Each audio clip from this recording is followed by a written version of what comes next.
Hello बच्चों, चलिए प्रश्न को पढ़ते हैं और समझते हैं। एक अनभिनत सिक्का और एक अनभिनत पासे को उछाला गया। माना घटना ए सिक्के पर चित्त प्रकट होता है और घटना बी पासे पर संख्या 3 प्रकट होती है को निरूपित करते हैं। तो सिद्ध कीजिए कि दोनों घटनाएं स्वतंत्र हैं। यह हमें सिद्ध करना है। आइए प्रश्न को हल करते हैं। सबसे पहले प्रश्न को में हम मुख्य अवधारणा लिख लेते हैं। तो प्रश्न के लिए मुख्य अवधारणा, जिसकी सहायता से हम इस प्रश्न को हल करेंगे। मुख्य अवधारणा में हम सबसे पहले यह समझेंगे कि स्वतंत्र घटनाएं यदि होती है तो उसके लिए प्रतिबंध क्या होता है। मैं यही बात यहाँ पर लिखूंगा कि यदि यदि ए तथा बी दो स्वतंत्र घटनाएं हैं, स्वतंत्र स्वतंत्र घटनाएं हैं, तब तब याद रखें, इसके लिए जो पर्याप्त प्रतिबंध है वो यह है कि ए इंटरसेक्शन बी की प्रायिकता बराबर होगी ए की प्रायिकता और गुणा बी की प्रायिकता। इन दोनों के गुणनफल के ये बराबर होगी। यह बात आप याद रखें। ए को मैं एक बार और लिख देता हूं। यही सूत्र है स्वतंत्र घटना की जांच करने का। अब हम प्रश्न को पढ़ते हैं और देखते हैं। देखिए, एक अनभिनत सिक्का और एक पासा उछाला गया। तो सबसे पहले हम इसका प्रतिदर्श समष्टि एस लिखेंगे। तो देखिए, यहां यहां एस बराबर क्या बनेगा। देखो, अगर एक सिक्का और एक पासा उछाला जाता है तो 12 स्थितियां संभव है। कौन कौन सी?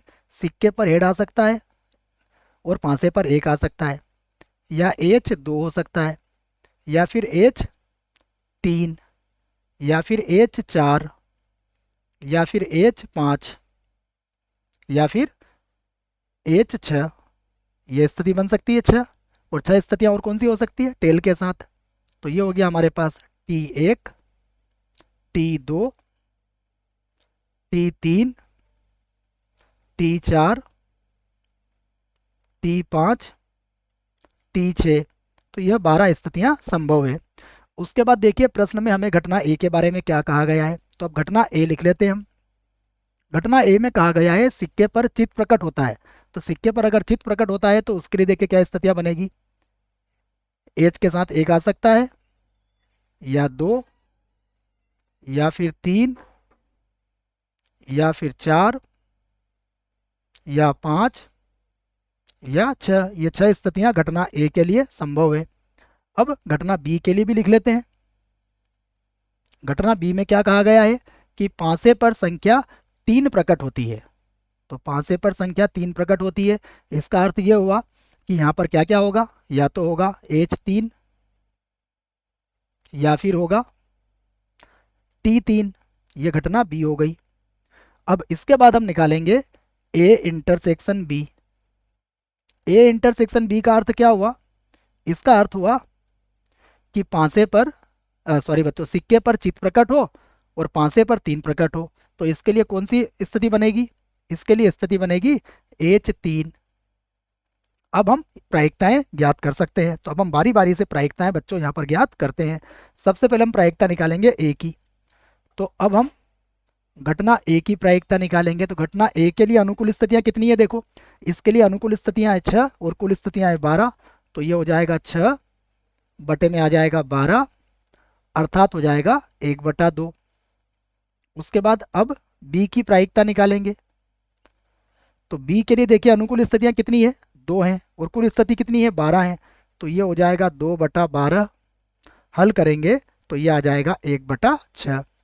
और इसके बाद अब प्रायिकता निकालेंगे ए सर्वनिष्ठ बी की। इसको सर्वनिष्ठ कह सकते हैं आप। अब इसमें कितने अनुकूल स्थिति है? केवल 1। और बटे में कितना है? 12।